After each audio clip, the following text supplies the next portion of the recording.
Hello traders, चलिए समझते हैं कि आज निफ्टी ने इंट्राडे में कैसे वर्क किया है। तो सबसे पहले ये समझ लेते हैं कि मार्केट आज ओपन कहाँ हुआ है। अगर यहाँ पे देखेंगे तो कल का जो हमारी क्लोजिंग प्राइस थी उसी जोन के आसपास मार्केट आज ओपन हुआ है। ठीक है, अगर यहाँ पे देखेंगे तो ये ग्रीन जोन हमने कल ही निकाल के दिया था। अगर हमारी कल की वीडियो अगर आपने देखी होंगी तो उसी वीडियो में हमने बताया था कि ये मार्केट में ऑलरेडी एक बाइंग जोन है। क्यों है? क्योंकि यहाँ से मार्केट यहाँ बाउंस किया था। मार्केट ये इतनी बड़ी रैली देने के बाद मार्केट ने करेक्शन दिया और उसके बाद होल्ड भी कहा किया इसी जोन के आसपास, सॉरी सपोर्ट कहाँ पे लिया, इसी जोन के आसपास आने के बाद मार्केट ने यहाँ से फिर से एक बाउंस दिया और अच्छी खासी यहाँ पे रैली दी। ठीक है, इतनी बड़ी रैली देने के बाद मार्केट ने करेक्ट करने के लिए चालू किया, तो फिर इतने बड़े करेक्शन के साथ साथ मार्केट इसको ब्रेक करके भी नीचे जा सकता नहीं गया। क्यों नहीं गया? क्योंकि ऑलरेडी एक स्ट्रॉन्ग जोन है। ठीक है, तो इसीलिए यहाँ पे एक स्ट्रॉन्ग जोन है, यहाँ पे हो गया, यहाँ पे हो गया, ये टच हो गया, मतलब यहाँ से भी फिर से मार्केट ने बाउंस किया, यहाँ से भी बाउंस किया, यहाँ से भी बाउंस किया और सेम इसी की तरह आज भी मार्केट ने यहाँ पे अगर साइडवे में ओपन हुआ है तो यही से भी इसने कंटिन्यूअसली ऊपर साइड की तरफ रैली दी है। मतलब ये ऑलरेडी अच्छा खासा बाइंग जोन है। ठीक है, तो अभी हमने क्या बोला था कि मार्केट अगर साइडवे ओपन होता है तो मे बी कंसोलिडेशन करेगा और या नीचे ब्रेकआउट देने के बाद, ब्रेकडाउन देने के बाद मार्केट कंटिन्यूअसली इस जोन के आसपास आएगा। ठीक है, ये हमारी प्रोबेबिलिटी थी। ठीक है, तो अगर हमने आज की दिन भर में ट्रेड लिया कि नहीं लिया ये भी अब समझ लेते हैं। देखिए, हमने क्या बोला था कि मार्केट अगर यहाँ पे साइडवे में ओपन होता है, कंसोलिडेशन करता है और अगर ब्रेकडाउन करता है तो हम डाउन साइड की तरफ एंट्री लेंगे। ठीक है, लेकिन मार्केट ने आज पूरा का पूरा व्यू बुलिश, मतलब पूरे का पूरा आज मार्केट बुलिश साइड की तरफ मूवमेंट किया है। ठीक है, तो देखिए दोस्तों, पहले ये आप समझ लीजिए कि इंट्राडे ट्रेडिंग होता क्या है। इंट्राडे ट्रेडिंग में क्या होता है, एक ही दिन में जिस दिन आप बाय कर रहे हैं या जिस दिन सेल कर रहे हैं उसी दिन आपको सेल करना पड़ेगा या फिर बाय करना पड़ेगा। मतलब जिस दिन आप बाय करेंगे उसी दिन सेल कीजिए, जिस दिन आप सेल कर रहे हैं उसी दिन बाय कीजिए। इस प्रोसेस को हम इंट्राडे ट्रेडिंग कहते हैं। ठीक है, ना कि इस प्रोसेस को कि हाँ भाई रोज हमको ट्रेड करना है। अगर रोज ट्रेड करना है मतलब ये आप समझ रहे कि इंट्राडे ट्रेडिंग है, तो ये सोच आपकी गलत है। ठीक है, आपको क्या करना पड़ेगा दोस्तों, आपको वेट करना पड़ेगा अपने पोजीशन की। हाँ ठीक है, अगर आपको अपने सेटअप के हिसाब से रोज ट्रेड मिल रही है तो ठीक है, आप ऑब्वियसली आप वहां पे रोज ट्रेड कर सकते हैं। ठीक है, लेकिन मेरे सेटअप के हिसाब से आज ट्रेड नहीं मिली। क्यों? क्योंकि मैं कल ही मतलब कल ही मैंने बताया था कि मार्केट नीचे जा सकता है। ठीक है, लेकिन मार्केट आज ऊपर गया, मतलब मेरे एनालिसिस के अगेंस्ट जा रहा है।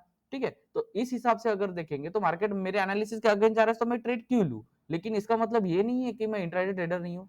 आपको ये सबसे पहले ये कंसेप्ट आपके दिमाग में डालनी पड़ेगी कि दोस्तों रोज ट्रेड करना ये जरूरी नहीं होता है। अगर आपके एनालिसिस के हिसाब से अगर मार्केट नहीं चल रहा है, समझ लीजिए आप कुछ तो भी गलत ट्रेड डाल सकते हैं। तो सेम अगर मैंने आप वही ट्राई किया रहता कि हाँ भाई मार्केट यहाँ पे साइडवे ओपन हुआ, मार्केट ऊपर गया, यहाँ पे कंसोलिडेशन हुआ, यहाँ पे मैं शॉर्टिंग एंट्री डाल देता हूँ। नहीं भाई, मैं मेरे को डालना ही नहीं था। क्यों नहीं डालना था? क्योंकि मेरा व्यू बेरिश था। अगर मार्केट यहाँ पे कंसोलिडेशन करता है और यहाँ पे ब्रेकडाउन देता है तो मैं यहाँ पे डाउन साइड की तरफ एंट्री डालने वाला था। ठीक है, मैं इस जोन के आसपास डाउन साइड की एंट्री कोई भी एंगल से नहीं डालने वाला था। तो ये होता है आज का। अगर हमारा एसएल बचा है तो किस वजह से बचा है? यही एनालिसिस की वजह से बचाया है और यही माइंडसेट की वजह से बचा है कि भाई हमको अगर एनालिसिस हमारा कुछ गलत हो रहा है तो उस ट्रेड से, मतलब उस दिन ट्रेड मतलब लेना ही नहीं है हमको। ठीक है, आपको ये सबसे पहले मिसकंसेप्शन है कि इंट्राडे ट्रेडिंग मतलब रोज ट्रेड करना है, तो ये पहले अपने दिमाग से निकाल लीजिए। तो इसी वजह से हमने हमने आज एंट्री ली नहीं है और इसके बाद भी ऐसा ही होगा दोस्तों कि जरूरी नहीं कि मैं रोज ट्रेड लूं। जिस दिन मुझे मेरा सेटअप मिलता है उस दिन मैं अपनी ट्रेड जरूर करूंगा। ठीक है, तो अगर यहाँ पे देखेंगे तो मार्केट साइडवे ओपन हुआ है। साइडवे ओपन होने के बाद मार्केट ने, मुझे लगा कि हाँ कंटिन्यूअसली इस पॉइंट को टच करने के बाद मार्केट, देखिए अगर किसी भी लाइन को अगर बार बार मार्केट टच कर रहा है तो मे बी ये वो पॉइंट वीक हो जाता है। ठीक है, अभी वीक होने के पीछे भी कारण रीजन है। ठीक है, अगर हम लाइन चार्ट लगाते हैं तो आप देखिए मार्केट ने यहाँ पे बाउंस किया, मतलब यहाँ पे बायर्स एक्टिवेट हुए और बहुत बड़ी रैली थी। ठीक है, इसके बाद मार्केट फिर से नीचे आया, यहाँ पे भी लोग बायर्स एक्टिवेट हुए और अच्छी खासी रैली दी, लेकिन इस स्विंग को क्रॉस किया क्या? नहीं किया। मतलब यहाँ पे इतने बड़े बायर्स नहीं थे जिसने इस स्विंग को भी क्रॉस कर सके। ठीक है, इसके बाद मार्केट ने फिर से एक रैली दे दी, मतलब डाउन साइड की तरफ फॉल कर दिया, यहाँ पे आ गया, इसके बाद फिर से एक रैली दे दी ऊपर साइड की तरफ, लेकिन इसने फिर भी अभी भी पिछले वाले स्विंग को क्रॉस नहीं किया था। मतलब क्या है, कंटिन्यूअसली सेलर्स का प्रेशर बन रहा है। ठीक है दोस्तों, मतलब क्या हो रहा है, कंटिन्यूअसली अपना जो हाई है ये लोअर हाई बना रहा है। लेकिन हाँ ठीक है, सपोर्ट तो सेम है लेकिन लोअर हाई बना रहा है, मतलब बायर्स कम एक्टिव हो रहे हैं। ठीक है, इसी वजह से हमको लगा था कि अगर मार्केट ने यहाँ पे, देखिए यहाँ पे भी फिर से एक नीचे आ गया, सपोर्ट लिया, फिर से एक रैली दी, लेकिन अपने प्रीवियस स्विंग के ऊपर गया क्या? नहीं गया क्या मार्केट? नहीं गया। उसके पहले ही मार्केट ने यहाँ से अच्छा खासा फॉल दे दिया। ठीक है। अगर यहाँ पे देखेंगे और इस एनालिसिस को समझते हैं तो देखिए, अगर मैंने ये सोचा कि मार्केट अगर कल साइडवे ओपन होता है और कंसोलिडेशन करता है, मतलब ये पूरे के पूरे बायर्स को खाते हुए मार्केट आ रहा है, तो मे भी चांसेस है कि मार्केट नीचे जाएगा, ठीक है।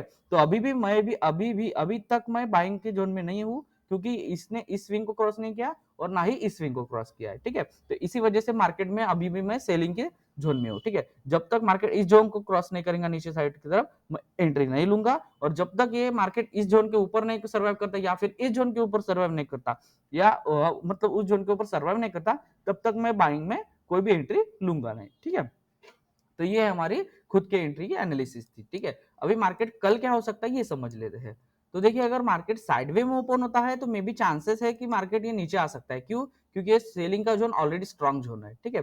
यहाँ से देखिए, यहाँ से मार्केट नीचे गया था, यहाँ से मार्केट नीचे गया था, इतना बड़ा गैप अप ओपन होने के बाद भी मार्केट ने क्लोजिंग कहाँ पे दी? इस जोन के अंदर दे दी। मतलब क्या हुआ? मतलब लोगों को, बायर्स को, सॉरी सेलर्स को, ये मार्केट की प्राइस या इस जोन के ऊपर रखनी नहीं है, ठीक है। यहाँ से देखेंगे तो यही से मार्केट सेल होता है, यहाँ से देखेंगे मार्केट ने यहाँ से बायर्स ने यहाँ पे बाइंग कंटिन्यू करते लेकर ऊपर गए थे, लेकिन सेलिंग कहाँ से आई? इसी जोन के आसपास से आई थी, इसी जोन से अच्छी खासी सेलिंग आई थी। मतलब ये जोन पूरा का पूरा सेलिंग जोन है ऑलरेडी, ठीक है। अगर मार्केट आज का देखेंगे तो आज का पूरा मार्केट रैली दी, लेकिन इस जोन के ऊपर क्लोज नहीं हुआ है, ठीक है। मार्केट देखेंगे तो इसी जोन के अंदर अभी भी मार्केट है, ठीक है। अगर मे भी चांसेस है कि अगर मार्केट गैप अप ओपन होता है और इस जोन के ऊपर अगर ओपन होता है, तो एक चांसेस हो सकता है कि यहाँ से नीचे आएगा, कंसोलिडेशन करेगा और फिर ऊपर जाने की ट्राई कर सकता है, ठीक है। अगर मार्केट इस जोन के आसपास गैप अप ओपन होता है और सर्वाइव करता है, या फिर यहाँ से कंटिन्यूसली रेड कैंडल लगाते नीचे आएगा, तो मे बी चांसेस है कि ये नीचे आने के बाद यहाँ पे इस जोन के आसपास सपोर्ट ले सकता है, ठीक है।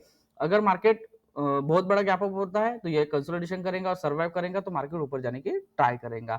अगर मार्केट साइडवे में ओपन होता है तो मे बी ये थोड़ा कंफ्यूजिंग पोजीशन रही है, मतलब कंफ्यूजिंग स्टेज रहेंगे हमारे लिए। अगर ये मार्केट साइडवे में कंसोलिडेशन करता है और ऊपर साइड की तरफ ब्रेकआउट देता है, तो शायद मे बी मार्केट ऊपर जा सकता है, ठीक है। उसी के साथ साथ ये विपरीत नीचे भी आ सकता है अगर ब्रेकडाउन देता है तो, ठीक है। अगर मार्केट गैप डाउन देता है और इस जोन के आसपास आता है, तो फिर से भी मार्केट अभी कंसोलिडेशन के मूड में जा सकता है, ठीक है। तो यही है हमारी प्रोबेबिलिटी होती है। अगर गैप अप ओपन होता है तो वो हमने बता दी, अगर साइडवे में ओपन होता है तो वो भी बता दिया, और अगर मार्केट गैप डाउन ओपन होता है तो उसी जोन के हिसाब से मार्केट ये साइडवे भी हो सकता है या फिर नीचे भी जा सकता है, ठीक है। ये हमने तीनों प्रोबेबिलिटी बता दी है। कि देखते हैं दोस्तों कि अभी मार्केट कल कैसे कल मतलब सोमवार को कैसे वर्क करता है। तो मिलते हैं अगले वीडियो में। Thank you.